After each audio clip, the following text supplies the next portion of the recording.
Thanks to Natasha, we got another look at the city with our friend Manu. He brought us to his favorite spot for brunch in his new Mercedes. Here we had Cape Verde's national dish, Praia's version of cachupa de manhã. According to Manu, there are parts of the city that should be stayed away from.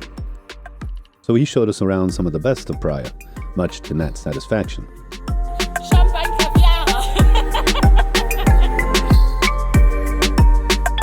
You know, like any big city, some sections have their problems, and it's best to stay away from problems. Manu lives in an upscale neighborhood in Praia part of the year. He purchased land years ago and built himself this house. It's his vacation and soon retirement home.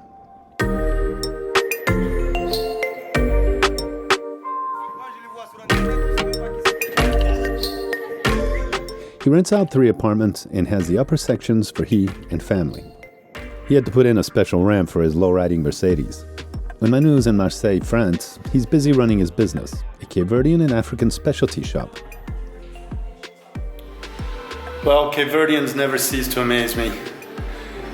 This is Manu's house that he's built here. He bought this land about 20 years ago. Moi j'avais acheté il y a 20 ans, ça m'a coûté ici 22 000 euros. C'est vendu déjà ou bien les terrains? Tout est vendu, ça fait longtemps que c'est vendu ici. Tout est vendu, ok. C'est pas donné, hein. Ah non, mais je pense. Hein. He built his house in 2013. In 2 years it was basically built and now it is what it is. And he has a boutique, a specialty grocery store, Creole grocery store in Marseille. And he's done this with hard work and perseverance with a simple, but I guess well-working store that has enabled him to live his life, as you see, here in Praia in Cape Verde. It's quite extraordinary. Absolutely, yeah. And hands up, thumbs up to Cape Verde. And people like Manu, just very impressed and very thankful. To Natasha, who knows him from Marseille, is an old friend who brought us here. It's too cold.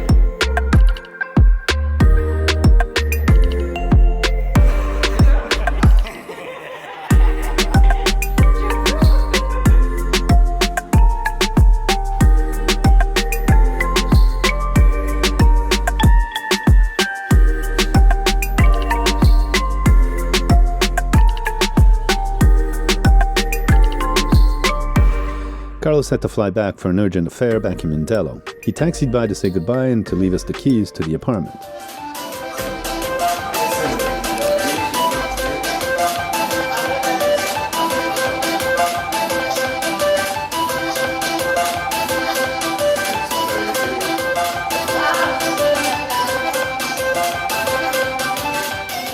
Me and Nat found plenty to do with the help of Manu, who took us out to bars and clubs on Saturday night.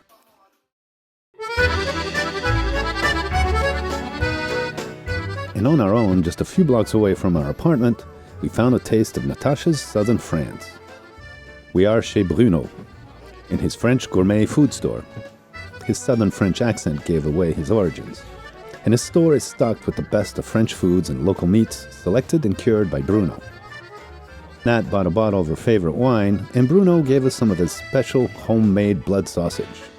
Now that's southern French hospitality.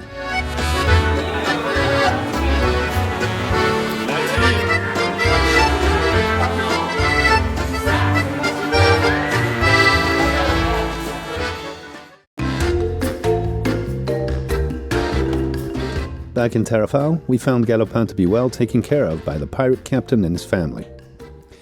I dared to fly my drone, and the captain was keen to see how it worked. He was more interested in scouting good anchorage spots from above than for filming stunning video shots like me.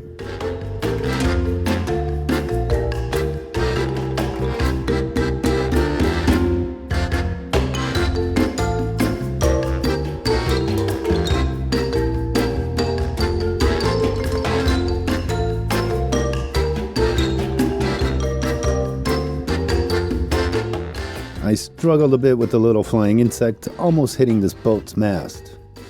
And as well, their dog thought it would be fun to catch it in midair, which it did.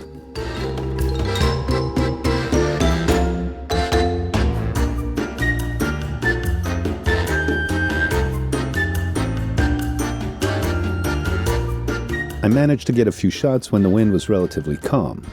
We had some extra time in Tarrafal because we were waiting for a favorable weather window. I needed to get back to Mindelo to renew my visa. And in my experience, you don't rush into sailing in any kind of weather. You wait for good conditions. And if you're late, so be it.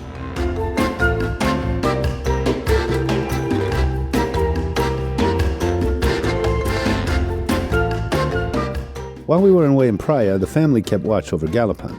I left them the keys and they brought in a local Cape Verdean to spend the night on the boat for security's sake. I paid him a few escudos and brought him some chocolates from Praia. It's always a relief to find one's boat safely anchored after being away a few days.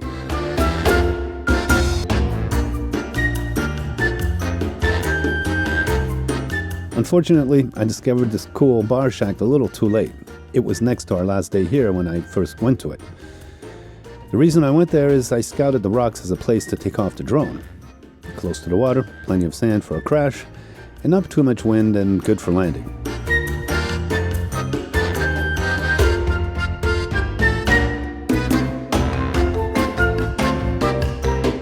As well, a great place to get a good view of Galapan, and in the future to keep an eye on them. And to my surprise, a chilled spot for a drink served by super friendly staff. In this case, was a nice stiff grog with a chunk of lime in it.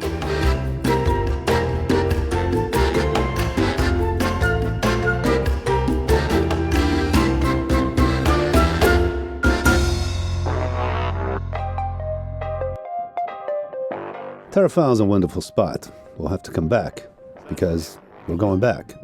This was the time to sail out. The forecast predicted 10 to 15 knots of wind on the beam for the next 2 days. Sunny weather and more or less calm seas. We said au revoir to the pirate family. We hopefully will see them again soon. We have about 140 nautical miles ahead of us. About 24 hours of beautiful blue water sailing. And we're off. Back to Mindelo.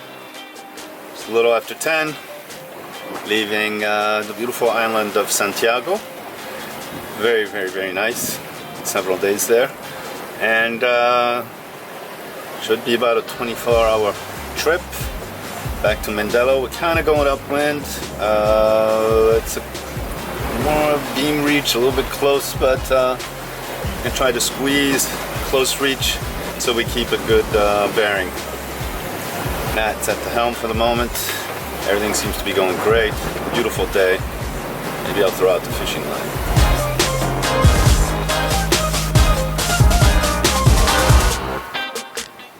When you're at sea, like here for example, what goes through your mind, you think?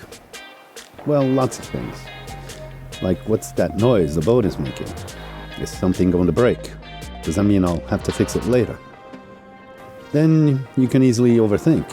Like, is my boat talking to me, or am I talking to myself? Or then you hear comments people have posted on your YouTube channel, counseling you like, Alex, you definitely should not think what you are thinking.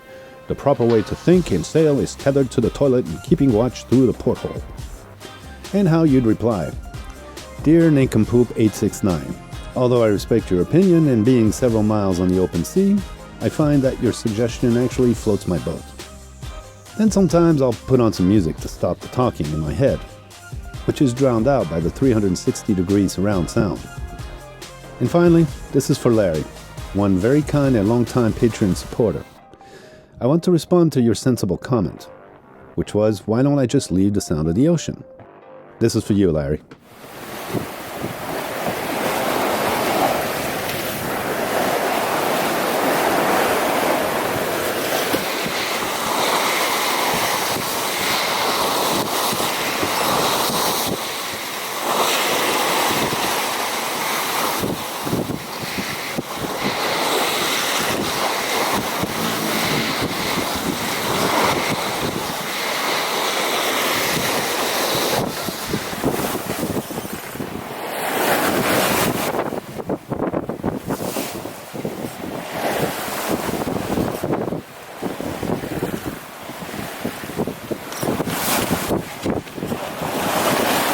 Then my mind goes back into the wonderful realm of music, and I imagine what sort of music I'll add to the soundtrack. What mood do I want to convey? Way, hey, and up she rises, way, hey, and up she rises, way, hey, and up she rises early in the morning.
We'll be sailing for another 12 hours or so, overnight.